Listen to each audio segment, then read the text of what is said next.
यसरी चाहिँ हाम्रो कार फरवर्ड मुभ हुन्छ।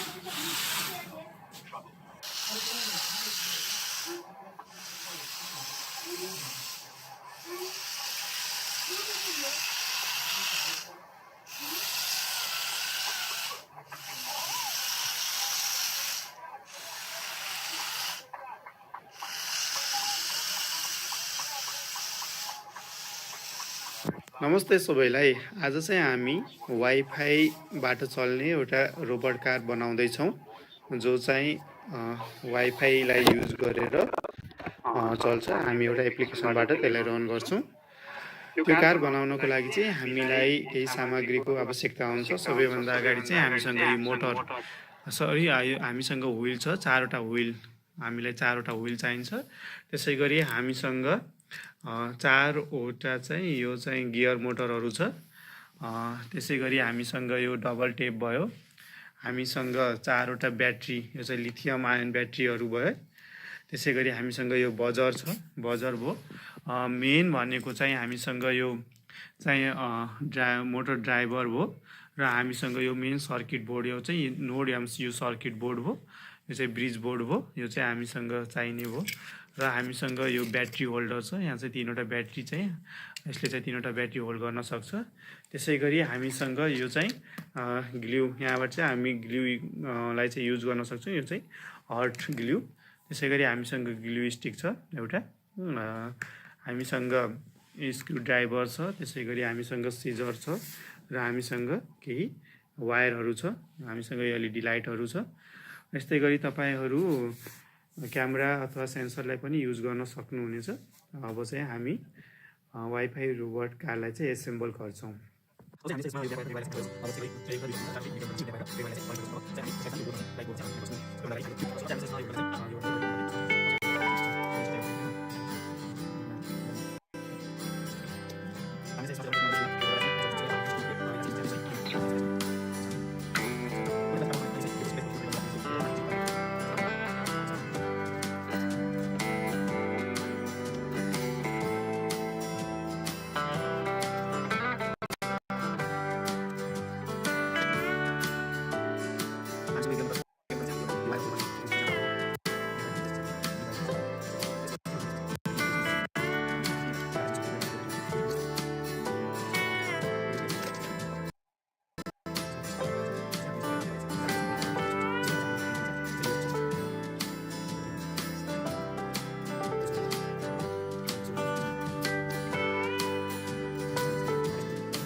अब चाहिँ हामीले चाहिँ यसमा ब्याट्री फिक्स गरिसक्यौँ। अब चाहिँ हामी अगाडि हेर्छौँ।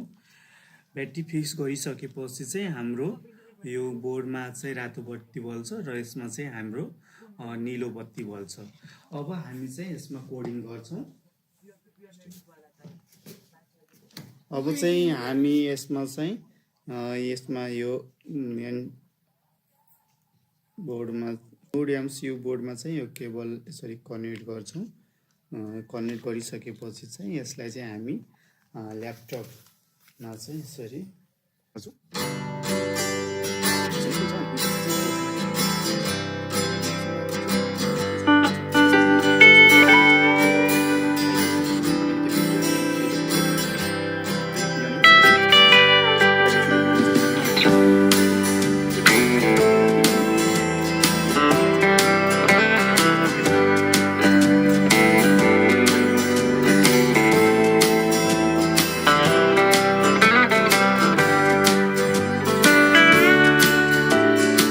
एप डाउनलोड गर्नको लागि सबैभन्दा अगाडि हामीले प्ले स्टोरमा जाने। प्ले स्टोरमा गइसकेपछि चाहिँ हाम्रो यो ESP8266 वाइफाई रोबोट कार भनेर देखाउँछ। यसलाई चाहिँ हामीले इन्स्टल गर्नुपर्ने हुन्छ। यसरी मेरो एप चाहिँ डाउनलोड भइसकेको छ। ओपन भइसकेपछि चाहिँ यसमा चाहिँ अब तपाईँको यो मुभ गर्ने एरो देखाउँछ। यहाँ चाहिँ बजर, यो चाहिँ तपाईँको हर्नको लागि भयो, यो चाहिँ तपाईँको LED लाइटको लागि भयो, पार्किङ भयो, त्यसै अप डाउन लेफ्ट राइट चाहिँ सबै यो एपमा देखेको छ। अब तपाईँले यहाँ चाहिँ यसमा गयो भने चाहिँ तपाईँको चाहिँ कसरी चाहिँ तपाईँको कन्ट्रोल गर्ने, कतिवटा मोटर युज हुन्छ भनेर यहाँ चाहिँ कन्ट्रोल सबै कसरी कनेक्सन गर्ने भनेर चाहिँ देखाएको छ। लिथियम आयन ब्याट्री छ, यता चाहिँ मोटर भयो 4वटा, यो चाहिँ यहाँ नोड MCU को बोर्ड भयो। यसरी चाहिँ हजुर तपाईँलाई कसरी मोटर, यता चाहिँ मोटर सिल छ, यसरी चाहिँ कसरी कनेक्सन गर्ने भनेर सबै देखाएको छ। र तपाईँको यहाँ चाहिँ कोड पनि छ। सिम्पली तपाईँले के गर्नुपर्छ भन्दाखेरि यसमा चाहिँ तपाईँले स्ट्रिङ SSID भन्ने ठाउँमा चाहिँ तपाईँले वाइफाईको नाम दिने र यस तल चाहिँ वाइफाईको पासवर्ड दिएर चाहिँ कनेक्ट गर्न सक्नुहुनेछ। कमान्ड प्रोग्रामिङ सबै यसैमै छ। यसलाई चाहिँ तपाईँ ल्यापटप अथवा मोबाइल जुनबाट पनि गर्न सक्नुहुनेछ। अब चाहिँ हामी आफ्नो कारलाई चाहिँ रन गरेर हेर्छौँ।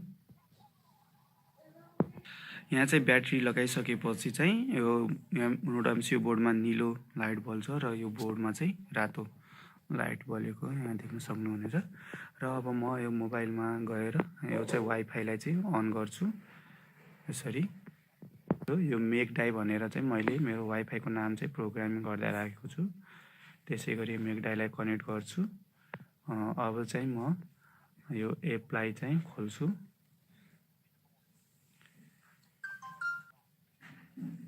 यसरी मैले माथिको एरोलाई क्लिक गर्यो भने यो चाहिँ यसरी अगाडि रिड्छ, पछाडि गऱ्यो भने पछाडि रिड्छ। यसरी गऱ्यो। यहाँ चाहिँ अब मैले राइट साइड गऱ्यो भने यो राइट साइडतिर रिड्ने भयो, लेफ्ट साइड गऱ्यो भने लेफ्ट साइडतिर रिड्ने भयो। यसरी चाहिँ